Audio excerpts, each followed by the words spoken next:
So I thank you. This first story is called Going Places.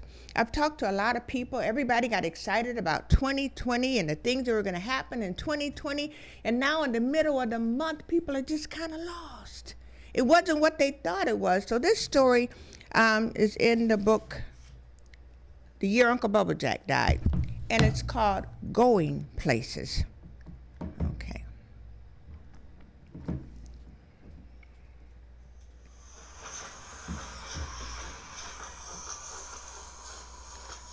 She had Save-A-Lot bags and Michael Kors, homemade sandwiches, scent of bacon. She packed way too much this time. She should have left self-pity and regret behind. Excuse me, is this seat taken? Been scrambling, scurrying, now in position. A sigh of relief releases a silly grin. She made it this far, no rearview mirror needed. Settle in for the ride. Some of the folks looking back last time, no doubt, head still reeling, all the drama still feeling and wondering, what was that all about? Some looking straight ahead. Destiny! Is that you calling? I'm coming. Y'all gonna see about me this time. Man, this thing is crawling. Train, megabus, mega dreams, poor man's limo. For a little more than $1, it'll get you from A to B. But it's up to you to see if you're really going places or just swapping scenes and changing faces, passing time. Now, most of you know that I'm a stage 4 cancer survivor, and I spent a lot of my years, different trains, different directions, different routes, until I really realized what my purpose in life was. Now, some of us think we have one purpose or one thing to do, but your purpose is just being all that God created you to be. And it's kind of a miserable thing to not know exactly where you're going or what's going on in life. And that reminds me of a story of my oldest granddaughter, Nikera. When she was about 2 years old, she was very spoiled because she was my first granddaughter, and her other grandmas had, she was special to her. And we never spanked her. She was just spoiled. But she wasn't bad. But one day she was at her other grandma's house, and she got in trouble, and her other grandma spanked her. Well, Nikera was just outdone, and she ran upstairs and grabbed her little Barbie or whatever kind of night case and came downstairs and stood at the door. She was barely old enough to reach the handle, and her grandma said, "Nikera, where are you going?" She said, "I don't know, but it's over for here." That was so funny to me because even as a child, she knew that where she wasn't a good place for her. And some of us as adults, we don't realize until too many things have passed and happened that where we're at now is not necessarily a good place for us. So I just want to encourage you the is just begun. You can look and you can see different things, that explore different things. Don't try the same things you tried last year. Maybe try music or try art or try drama or try different things. Me, I love telling stories.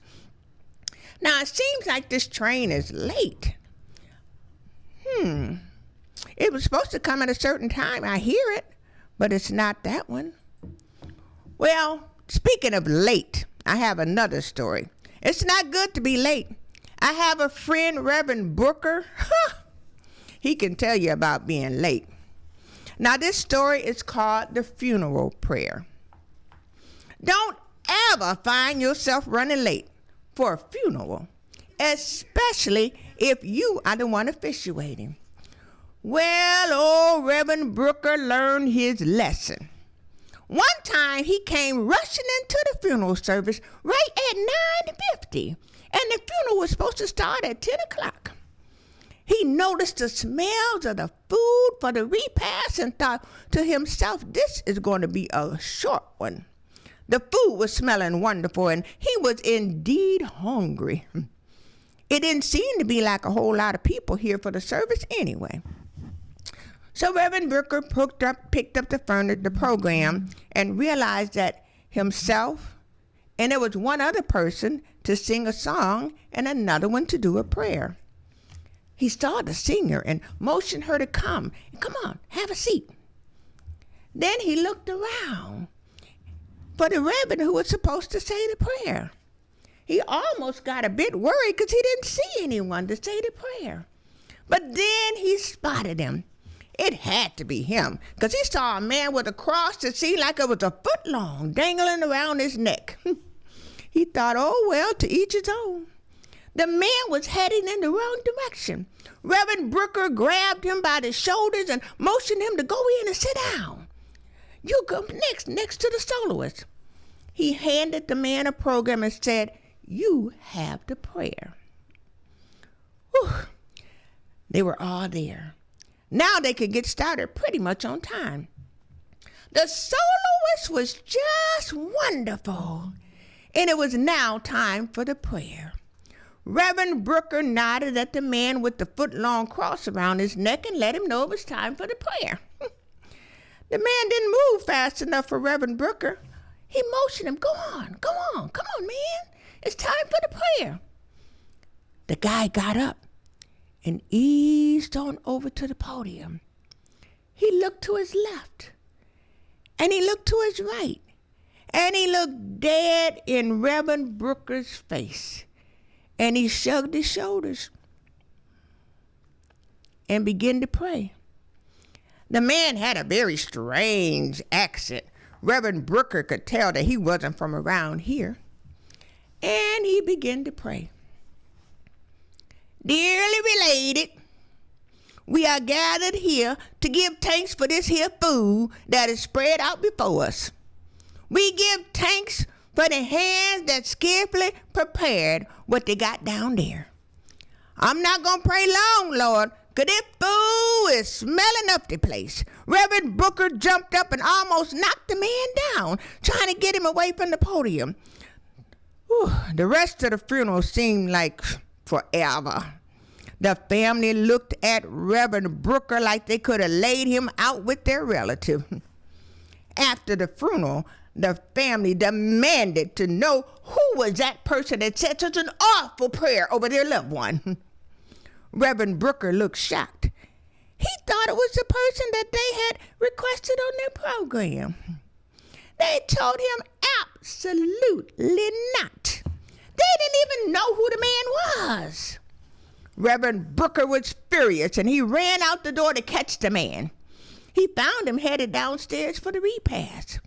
When he caught him, he grabbed him and yelled, "What kind of preacher are you, praying like that?" The guy jerked his shirt out of Reverend Brooker's fist and straightened himself up. "Who told you I was a preacher? You just grabbed me and pushed me up the stairs, and you told me to sit down and wait until it was time for the prayer, and go over the podium and pray. The only prayer I ever prayed in my life is for the blessing of the food." I didn't know anybody in there, and I ain't from around here. I was just lost. When they stopped him, I had just come in looking for directions. Poor Reverend Brooker. It sure don't pay to be late. You know, funny stuff happens in the church. I remember one time years ago that I was the secretary for the church. Everything went fine, long as they had that big old computer that I could handle. But then the church got a new computer. It was exciting at first because part of the software that came with the new computer was a church membership builder program. It allowed you to keep up with the membership and send out cards for appropriate occasions. You know, different things to make the members feel important and part of the church. One day I was playing around with that new computer and I saw that I could send out birthday cards, belated birthday cards, and cards of encouragement, and cards for the newlyweds. All kinds of cards. All I had to do was punch in a few key phrases and merge a list. The computer customized the cards and sent them out. I had never seen nothing like that. Now, it'd been a while since the church sent out any birthday cards, and the old computer was out of commission for 2 months. So I figured I'd send some belated birthday cards along with the current ones. The church had several couples that had gotten married during the last couple of months, so I figured I'd send them a nice little newlywed card from the church. I decided I'd send some cards to the new members too. And I might as well have added the ones on the prayer list and those that needed encouragement. Now, that fancy computer could also post job postings. And we needed a janitor, like, immediately. The church ain't been cleaned properly in 2 months since Brother Duke took sick. Now, I went on punching keys and creating lists and merging lists, and I was so proud of myself. And that church new computer, that was pretty cool. Now, everything went fine for about 4 days till some of them cards started coming back. Then I realized, Lord, I done made a huge mistake.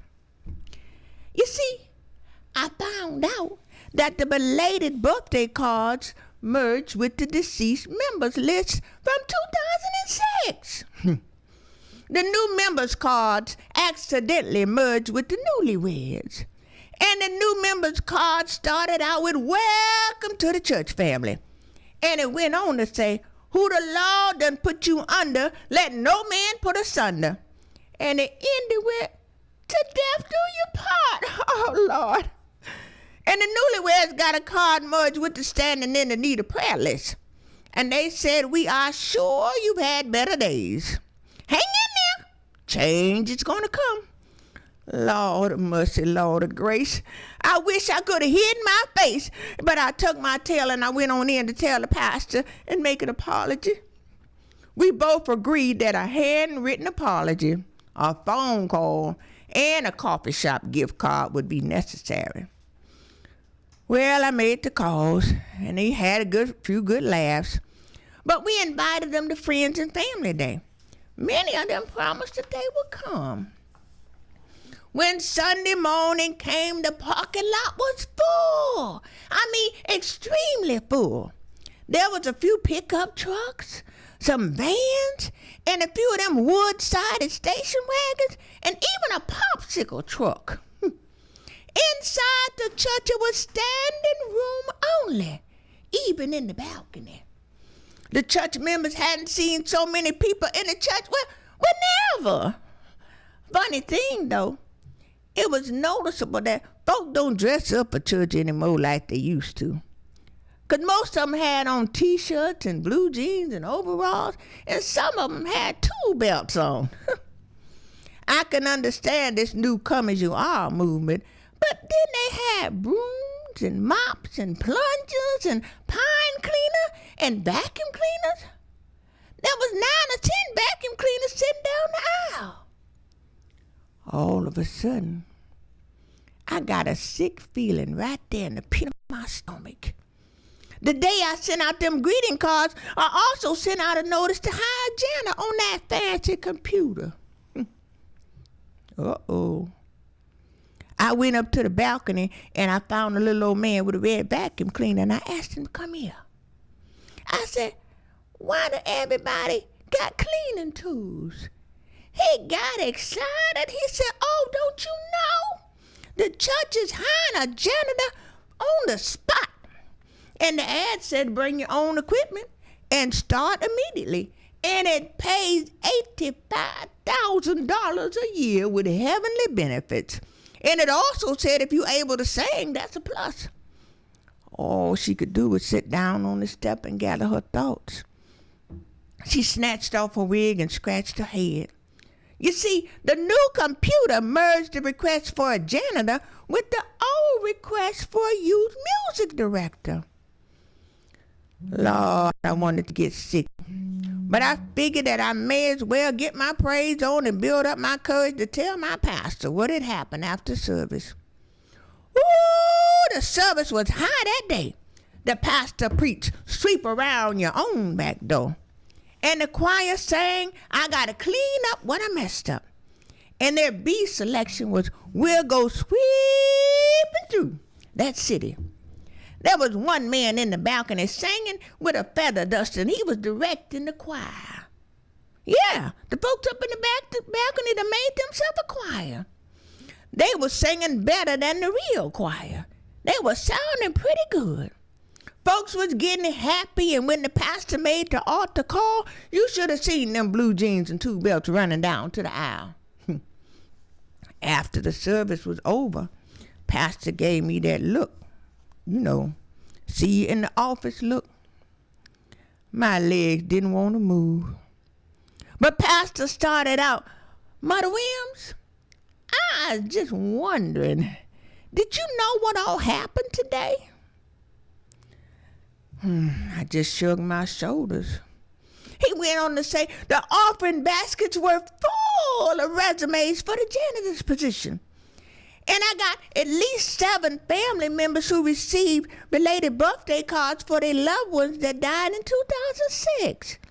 The family members just hadn't realized it had been that long since they'd been to church, and they decided to come out for our friends and the family day. We had over 200 janitors in the sanctuary. 27 souls came to Christ, and 7 families rejoined the church. And the newlyweds brought both sides of their family to see the service because they figured any church that would send out cards like that must have had a sense of humor. They came just to see. A few of the janitors, they agreed to stay over and give the church a thorough cleaning free of charge. If I hadn't been sitting down, I probably would have fell down. Pastor clapped his hands and did a little holy dance. Oh, what a lovely day, he said. Oh, and I see you wearing your hair a little bit different these days. I looked in the mirror and realized I put my wig on backwards. I was so nervous, and the little yellow tag was hanging on the side like a bow. I was so thankful that my mistake came out all right in the end. Pastor graciously accepted my resignation. Me and the new computer didn't get along very well. Now, one of the applicants got hired as a new janitor, and the church even got a men's choir out of the deal. Ooh, the new secretary just loves the new computer. And the members love receiving cards from the church. Yes, it all worked out in the end. Sometimes in life we try different things and they don't all necessarily work out, but just try something. At least you can say, well, I tried to do oil painting and that's not my gift. But try things. Don't just sit and let the enemy beat you up that I'm not worth anything. I don't know how to do anything. I'm a nobody. I'm lost. I'm confused, because we were all created fearfully and wonderfully. We're fearfully and wonderfully made by our Creator.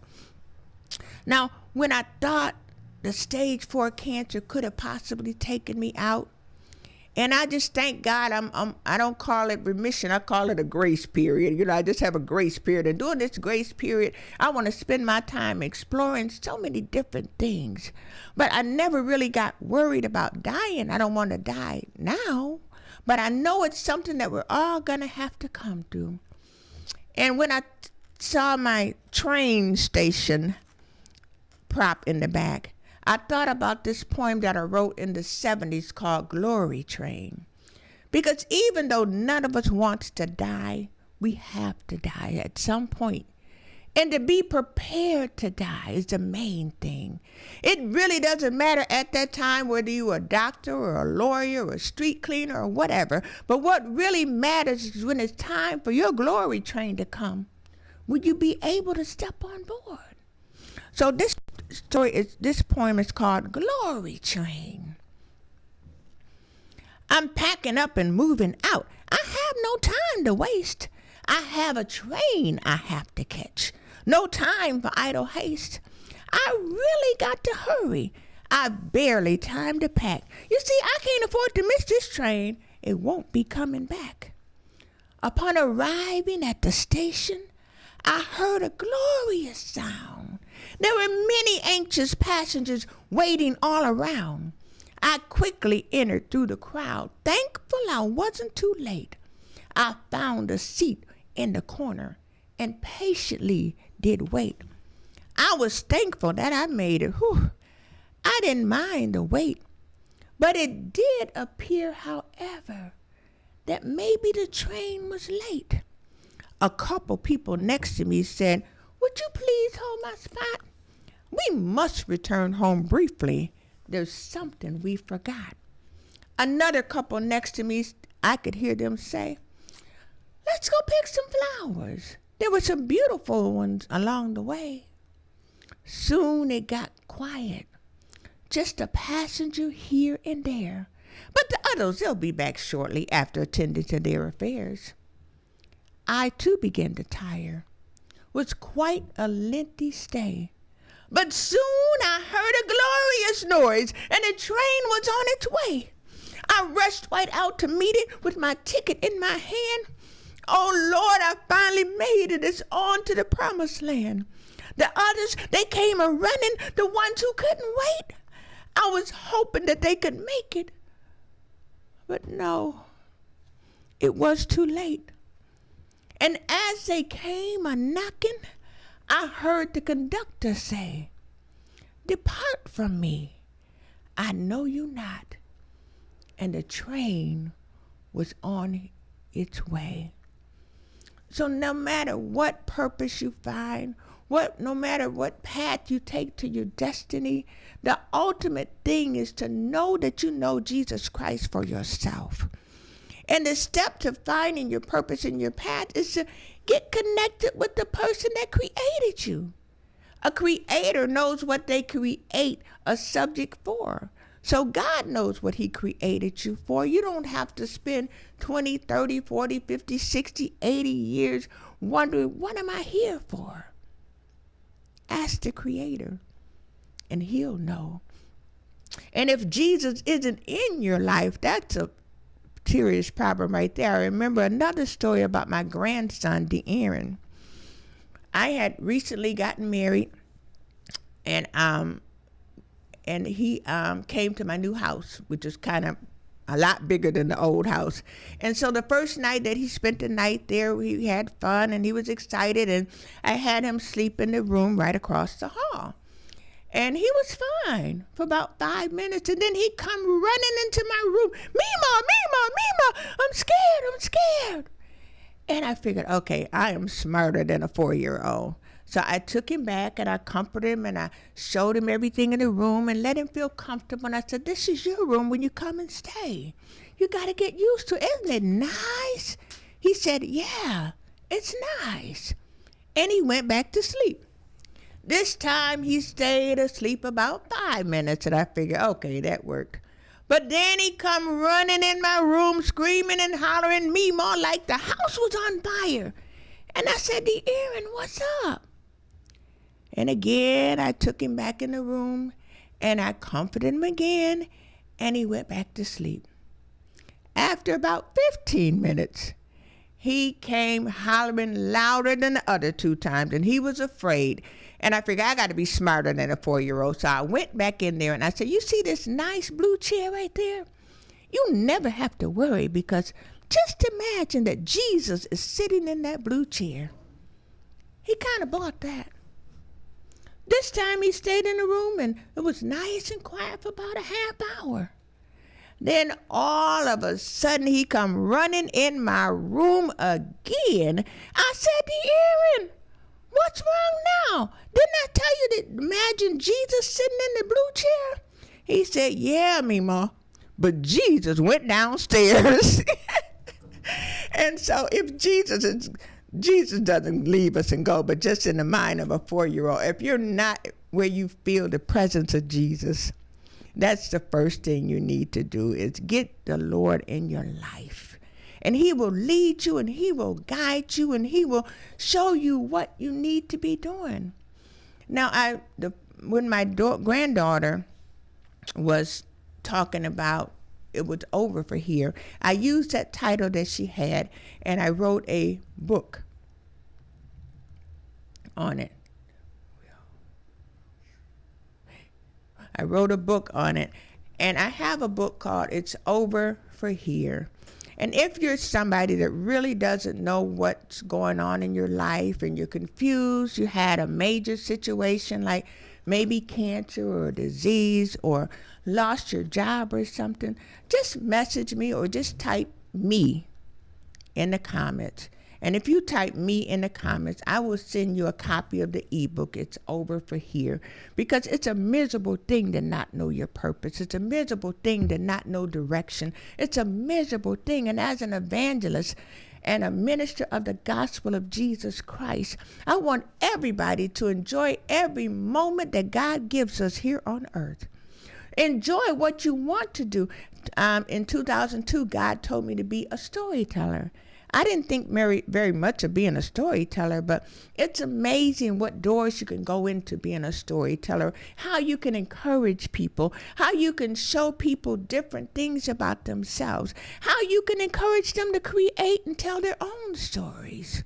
So if you're lost, if you're confused, or if you have someone you just want to help them, just type me in the comments and I'll make sure you get a copy of the book, It's Over for Here. That book tells you how to find out where you are and how to set a plan for your life. And I know this goes in archives, so we'll just say for the weekend. So today is the 17th, so maybe people that watch it up until the 20th of January will send you that book out. And I promise you it'll help you and give you some direction and some guidance. And I just thank you for tuning in to episode 3. I would like it if you could forward this to people you know that are doing chemo. Sitting there 6 hours having poison pumped in your body is a lonely time. I imagine the same as with dialysis. People that are sick and ill, just share stories with them. There's 2 other episodes. You can pick which one you want to share with them or share all of them. But the main thing is we are our brother's keepers. When we see our brothers down and out and lost, we can lend a helping hand. This book will show them some strategies, and there's no charge for it up until the 20th. If you need it, I'll email it to you or download it to you so that you can have some kind of direction. In the book, here means any place that's not productive, any place that's barren, any place that you're not growing, well, you have to declare that it's over for that place because God has so many great things planned for you. And it is my desire that just like I found my direction again, that each one of you find your direction in Christ. Thank you, and see you next time.